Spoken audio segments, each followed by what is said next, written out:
আমি চলে গেছি বলে নিজের যত্ন নেওয়া বন্ধ করো না অর্ণব। আমি তো তোমার আশেপাশেই আছি।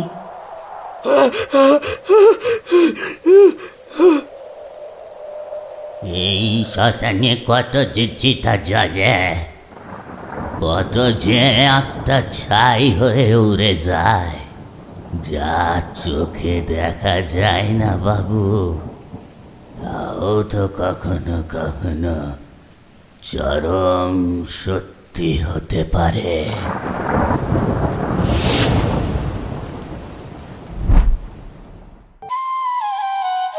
রাত নামলে টফি টুনসের দুনিয়া জেগে যায়।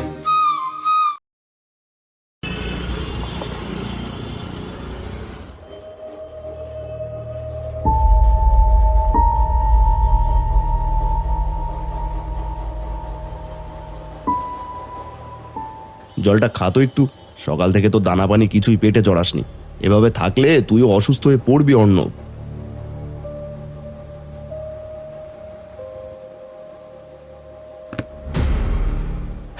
কতদিন আর এইভাবে চলবি বলতো?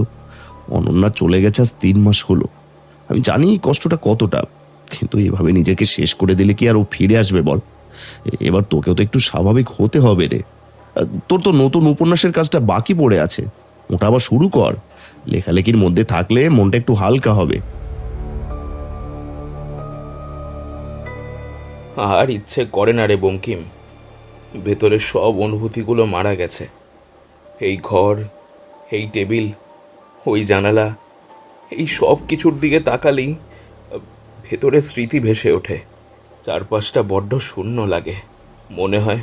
মনে হয় আমারও আর বেঁচে থেকে লাভ নেই। পাগল হোস না অর্ণব। অনন্য উপর থেকে দেখলে কষ্ট পাবে। ও কি তোকে এভাবে দেখতে চেয়েছিল বল?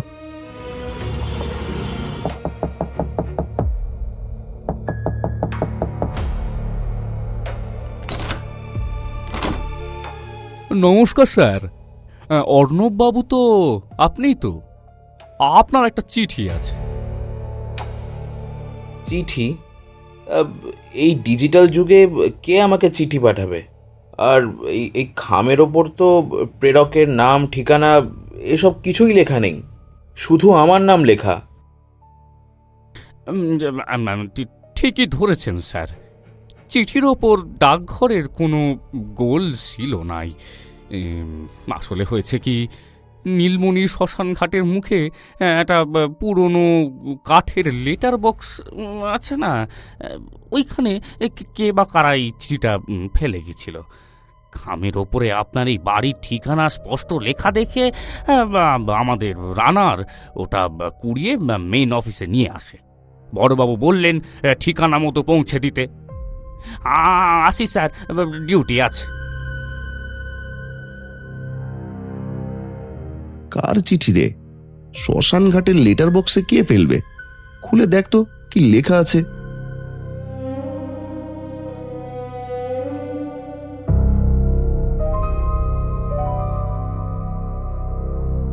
কেমন আছো অর্ণব?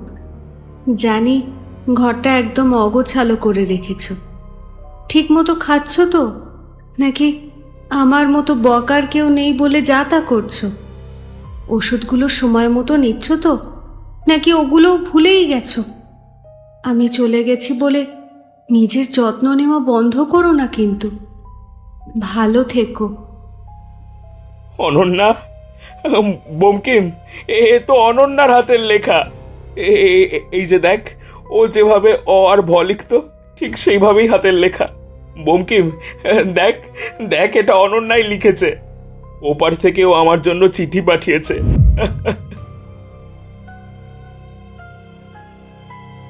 পাগল হয়েছিস অর্ণব? মাথাটা কি একদম গেছে তোর? অনন্যাকে আমরা নিজের চোখে মরতে দেখেছি, আর আমি আর তুই নিজে দাঁড়িয়ে থেকে ওকে নীলমণি শ্মশানে পুড়িয়ে ছাই করে এসেছি। মৃত মানুষ চিঠি পাঠাবে কিভাবে? না না, এটা অসম্ভব। তাহলে এই হাতের লেখা কার? এই ওষুধের কথা, আমার খেয়াল রাখার কথা অনন্যা ছাড়া আর কে জানতো? আমি জানি না এটা কার কাজ, তবে এটা নির্ঘাত কোনো সাইকো বা কোনো নোংরা মানুষের বিকৃত রসিকতা। কেউ তোর এই দুর্বল মানসিক অবস্থার সুযোগ নিয়ে তোকে নিয়ে খেলছে। তুই শান্ত হোস অর্ণব, তুই শান্ত হো। চল চল আমার সাথে এখন এই থানায় চল। এই চিঠির একটা হেস্তনেস্ত করতেই হবে। আমি ডায়েরি করব। না না বঙ্কিম, না, আমি থানায় যাব না। এই হাতের লেখা আমি 1000 বার দেখেছি, 1,00,000 বার চিনি। এটা কোনো মানুষের কারসাজি হতেই পারে না। এটা অনন্যারই লেখা। হ্যাঁ, ও আমার কাছে ফিরে এসেছে।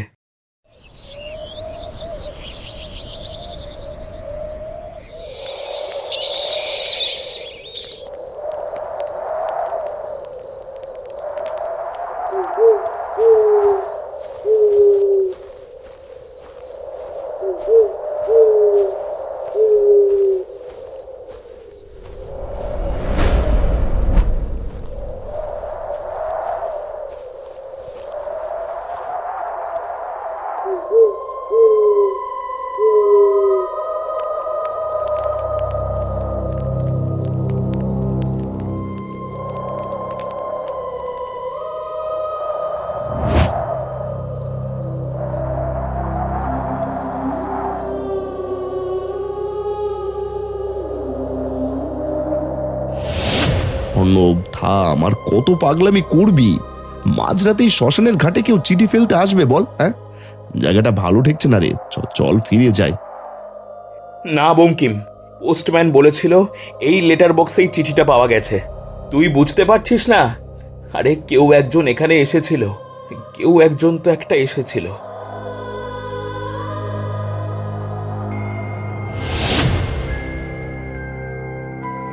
এখানে কি খুঁজছেন বাবুরা?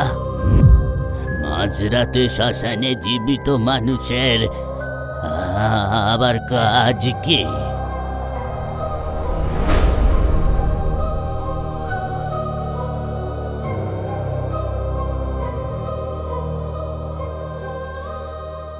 উফ, ভয় পাইয়ে দিয়েছিলেন।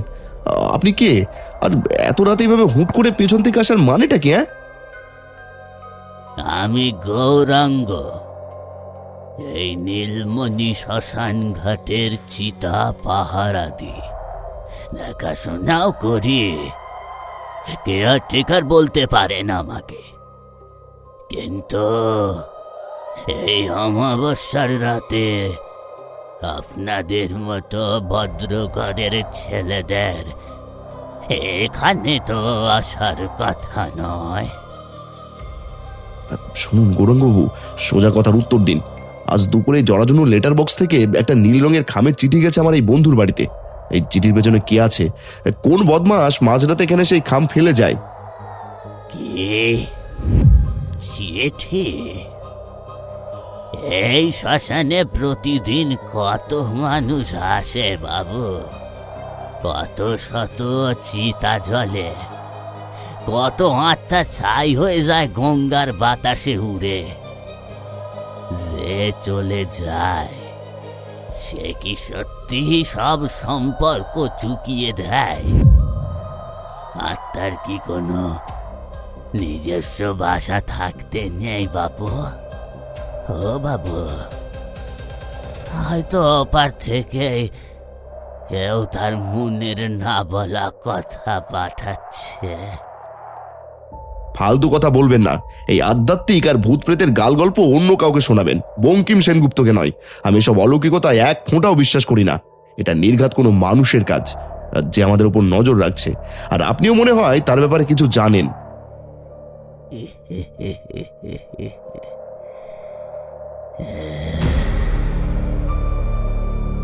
জগতে যা কিছু আমরা এই স্বচক্ষে দেখতে পাই না বাবু, তাও তো কখনো কখনো চরম সত্যি হতে পারে।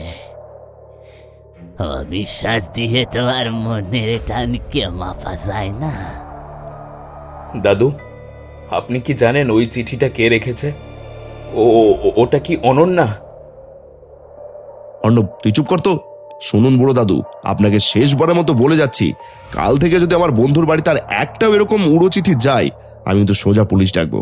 পুলিশ এসে যখন শ্মশান উলটপালট করবে তখন সব সত্যি বের হয়ে আসবে। আর চল অর্ণব, এখানে দাঁড়িয়ে সময় নষ্ট করার কোনো মানে হয় না। পুলিশের সাধ্য নেই বাবু, বাতাসের গতিকে আটকায়। বারিজান, সিটি যখন একবার পথ চিনে এসেছে তখন বাকিগুলোও আসবে। ও নিয়ে ভেবে মাথা খারাপ করবেন না, বরং জ্যান্ত মানুষটা যাতে শোক কাটিয়ে আবার একটু মাসার আলো দেখতে পায় সেই চেষ্টা করুন, ওটাই মঙ্গল।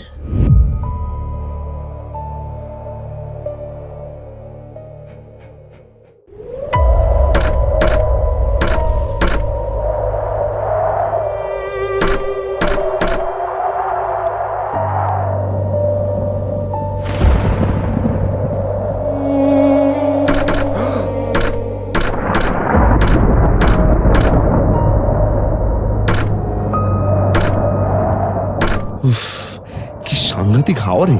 জানালার ছিটকিনিটা মনে হয় ঠিক মতো আটকানো ছিল না। দাঁড়া, আমি বন্ধ করছি।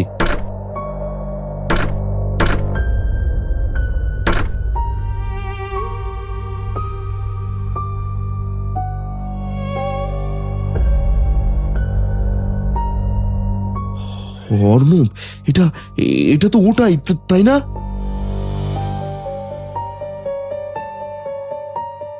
কিরে, এটা এটা কি করে সম্ভব? শোবার ঘরের জানলা তো এতক্ষণ বন্ধ ছিল, আর আর বাড়ির মেন গেট, বসার ঘরের দরজা সব আমি নিজে ডাবল লক করেছি। চাবি চাবি আমার পকেটে। তাহলে এই চিঠি মাঝরাতে ঘরের ভেতরে টেবিলে এলো কি করে? কেউ কি ভেতরে ঢুকেছিল? তোকে বললাম না বঙ্কিম, দেওয়াল বা দরজা দিয়ে ওকে আটকে রাখা যায় না। ও আসে, ওর ইচ্ছে হলেই ও আসে।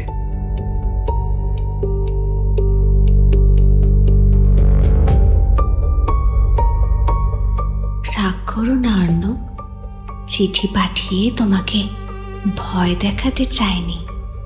আমি তো তোমার আশেপাশেই আছি।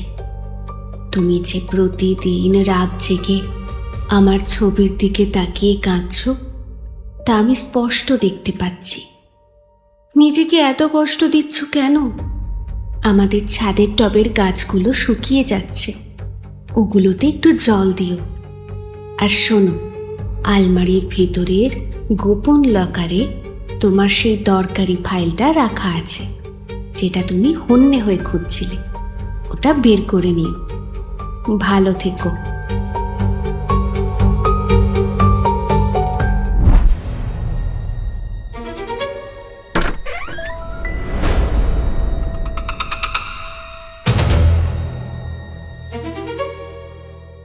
ফাইলটা পেয়ে গেছি বঙ্কিম।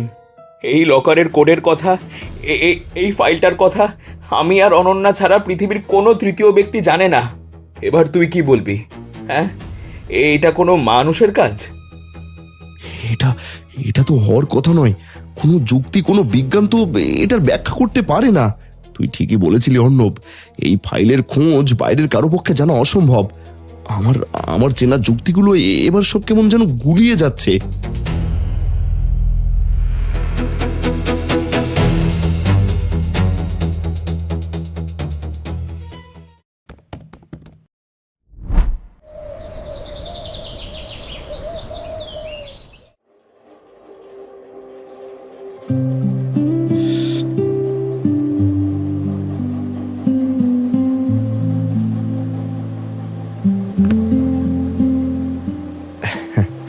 আজ তোকে অনেকদিন পর সত্যি সত্যি একজন জ্যান্ত মানুষ বলে মনে হচ্ছে রে অর্ণব। গত 1 মাসে তুই যেভাবে নিজেকে আবার গুছিয়ে নিয়েছিস, নতুন উপন্যাসের অধ্যায়গুলো শেষ করলি, অনন্যা যেখানেই থাকুক ও এটা দেখে শান্তিই পাচ্ছিল। তুইও তো কম করিসনি বঙ্কিম। গত 1 মাসে ও যতগুলো চিঠি পাঠিয়েছে, প্রতিটা চিঠিতেই ও শুধু আমাকে একটা কথাই বুঝিয়েছে, জীবন থেমে থাকার জন্য নয়। ও চায় আমি যেন আবার বাঁচি, আবার লিখি। চিঠিগুলো আসার রহস্যটা যদিও আজ আমি মাথা খাটিয়ে বের করতে পারলাম না, কিন্তু তোর এই পরিবর্তনটার পর আমার আর ওসব নিয়ে মাথা ঘামাতে ইচ্ছে করেনি। তবে আজ খামটা একটু অন্যরকম লাগছে। আজ এটা 12 নম্বর চিঠি। কেমন যেন একটা টান অনুভব করছি ভেতরে।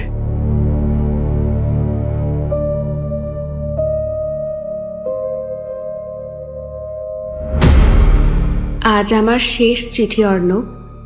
এই 1 মাসে তোমার মুখে আবার হাসি ফিরে এসেছে। তুমি লিখতে শুরু করেছো।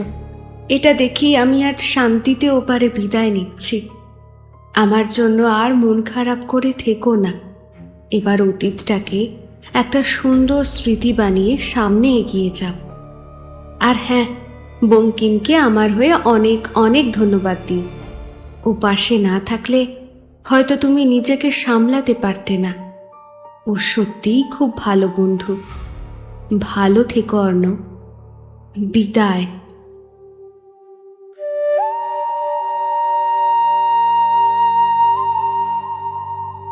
ও বিদায় নিল রে বঙ্কিম। তোকে ধন্যবাদ জানাতে বলল। ও সত্যি আমার পাশে, তোকে দেখে শান্তিতেই গেছে। আরে ধুর, অনন্যাকে আমি নিজের বোনের মতো দেখতাম। তোর জন্য এটুকু করব না? যাক, অবশেষে একটা সুন্দর সমাপ্তি হলো। সমাপ্তি তো হলো বঙ্কিম, কিন্তু আমার মনের ভেতরে ওই শেষ জিজ্ঞাসাটা এখনো মেটেনি। অনন্যা চিঠিগুলো লিখেছে এটা সত্য, কিন্তু বন্ধ ঘরের ভেতর শ্মশানের ওই বাক্সে চিঠিগুলো দিয়ে যাচ্ছিল কে? অলৌকিক হোক বা লৌকিক, এর পেছনে যে হাতই থাকুক, তার মুখোমুখি আমাকে একবার হতেই হবে। বঙ্কিম, চল, আজ শেষবারের মতো ওই নীলমণি শ্মশানে যাব। তুই ঠিকই বলেছিস অর্ণব। 1 মাস ধরে এই রহস্যটা আমাকেও ভেতরে ভেতরে তাড়িয়ে বেড়াচ্ছে। আর যখন অনন্যা নিজেই দায়িত্ব শেষ করে বিদায় নিল, তখন আমাদেরও উচিত ওই চ্যাপ্টারটা পরিষ্কার করা। ওই রহস্যময় বুড়ো, কি যেন নাম বলেছিল ওনার? হ্যাঁ হ্যাঁ, এই গৌরাঙ্গ দাদু। ওনাকে আজ ধরতেই হবে। চল, আজ একটা হেস্তনেস্ত করেই ফিরবো।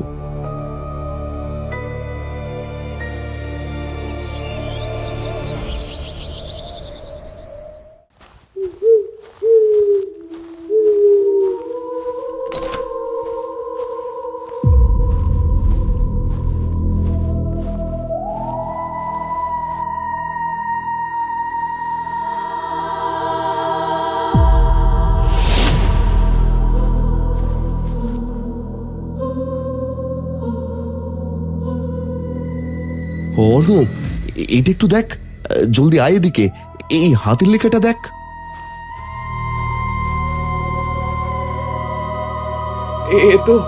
এ তো অনন্যার ডায়েরি। ওর সেই নীল ডায়েরিটা, যেটা ও সব সময় লুকিয়ে রাখতো। গৌরাঙ্গ দাদু, ডাক্তার আর চূড়ান্ত জবাব দিয়ে দিয়েছে। আমার হাতে আর মাত্র 1 মাস সময় আছে। আমি জানি আমি চলে গেলে অর্ণব পুরোপুরি ভেঙে পড়বে, হয়তো নিজেকেই শেষ করে দেবে। ও বড্ড একা দাদু, তাই আমি নিজের হাতে এই 12টি চিঠি লিখে আপনার জিম্মায় রেখে যাচ্ছি।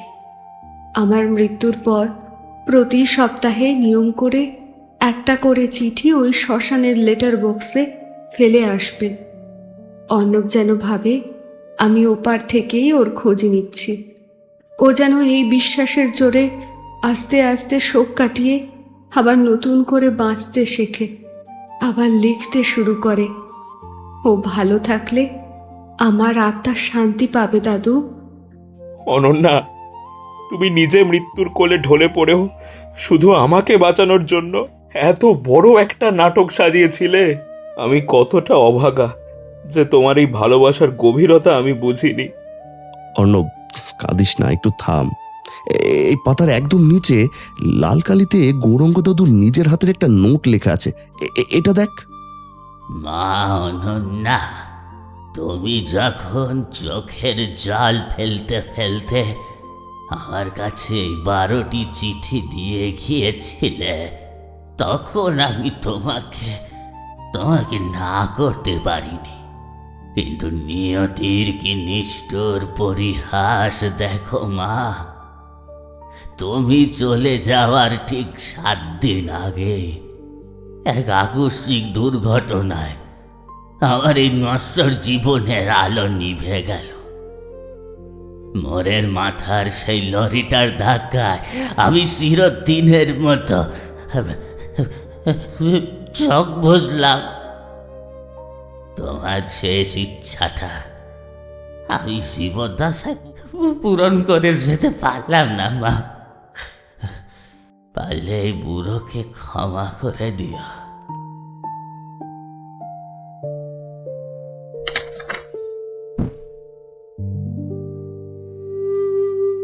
এটা এটা কি করে সম্ভব বঙ্কিম?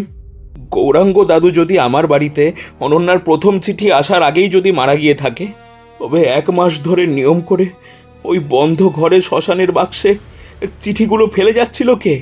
আর আর আর সেদিন সেদিন ওই শ্মশানের ঘাটে লণ্ঠন হাতে আমাদের সাথে যে কথা বলল, সেই মানুষটা কে?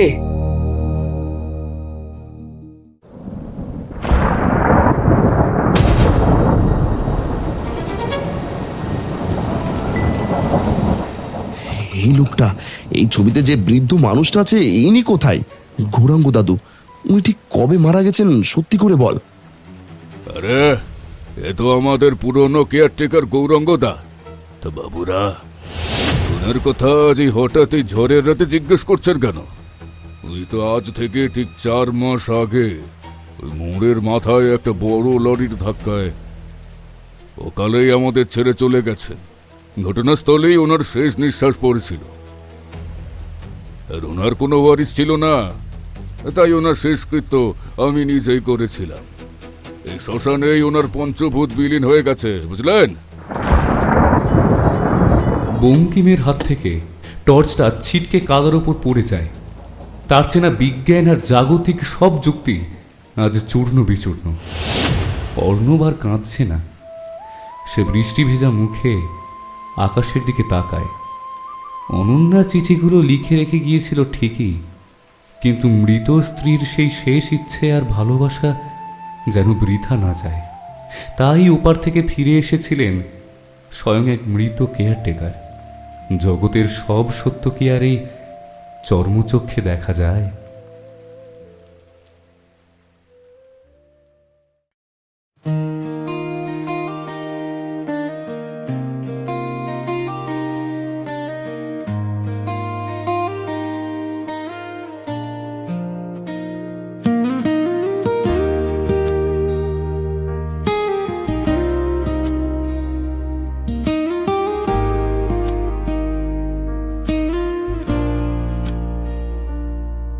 এই নীলচে আকাশ পাঠায় বাতাস তোমার কাছেই বারবার। তুমি শুনবে কি নাকি রাখবে বাকি যত গল্প আমার? আজ বেলায় মেঘের ভেলায় ভাসছি আমি একা। বলো কোন পথে হাঁটলে সাথে পাবো তোমার দেখা?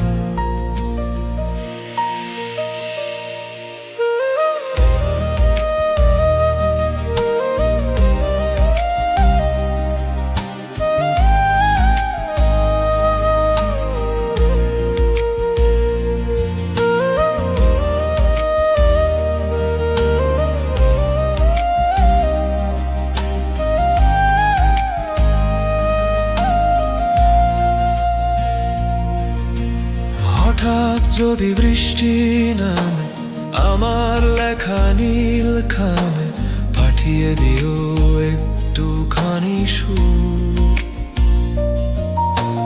তুমি থাকো অন্য পাড়ায়, খুঁজি তোমায় সন্ধ্যা তারায়। কেন তুমি আজ এত দূর?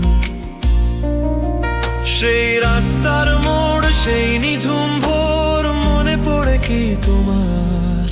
তুমি শুনবে কি নাকি রাখবে বাকি যত গল্প আমার?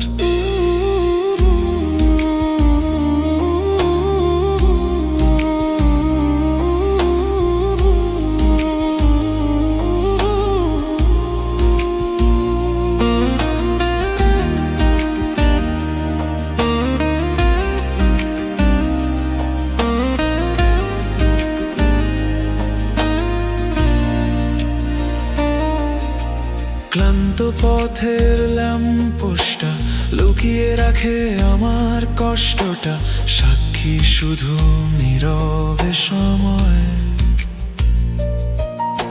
এখনো কি আমায় ভাবো, বলো আমি কোথায় যাব, খুঁজতে সেই মিথ্যে আশ্রয়।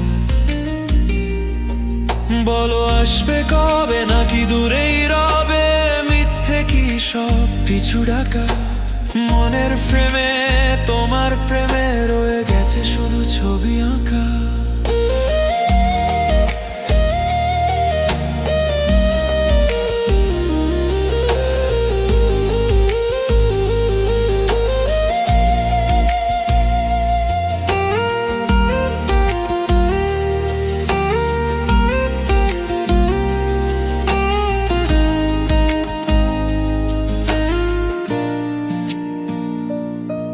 বলো কোন পথে হাঁটলে সাথে পাবো আমি তোমার দেখা। ও গল্প আমার শুনবে কি নীলখামে।